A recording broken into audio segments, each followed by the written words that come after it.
welcome back. In today's video, I have been waiting to do this for such a long time.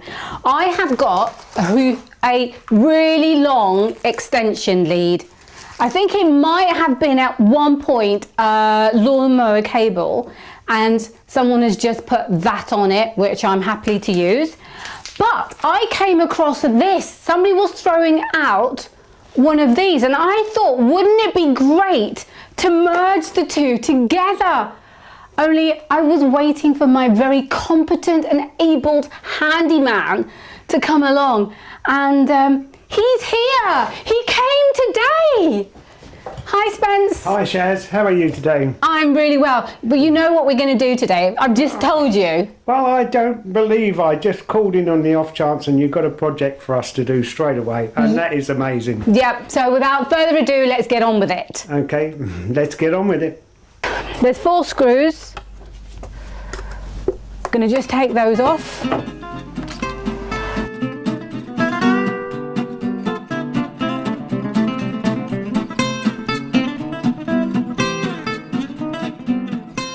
The builders kept the cable and they cut it at the last point that they could see. Here's what it looks like on the inside, and I've got to take out another 3 screws to reveal the metal bars, which are the contact points on the reverse side of this black plate.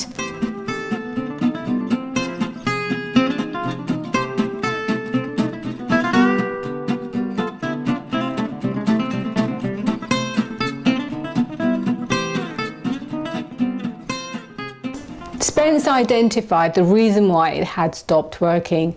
The neutral contact bar had burnt out. Can you see it here? I show it in the camera.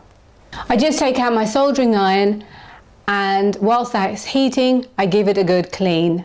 Using the wire wool, I very gently but firmly just rub it against the residue and it flakes away.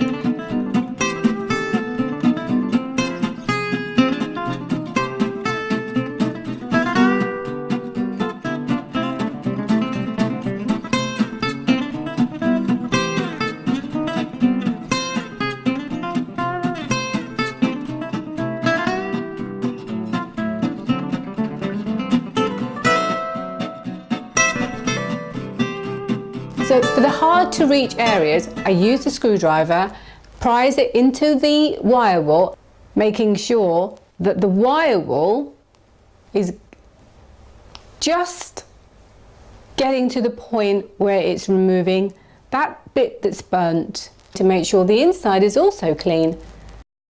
Spence then gives my cable a thorough examination to make sure there aren't any rips or cuts, because there's no point putting it in a damaged cable, and it's good to go. Everything's fine. Here I'm just removing the screws from the single black extension, and I'm going to change it for the waterproof double, which means I can use it outside. Unfortunately, the camera stopped recording at this point, so I'm not able to show you how I put it back together again. But once I did identify that the neutral contact had been burnt through and gave it a good clean, I got my orange cable, once Spence had given it a thorough examination to make sure it was safe to use, and I used my soldering iron to put my cable on the relevant metal bars, so the neutral, live and earth, and then I put all the screws back together again, and this is the end result. I now have a place for my very long tangle-free extension lead. So until my next video, please remember to give me the thumbs up and also to subscribe to see more videos. Goodbye for now.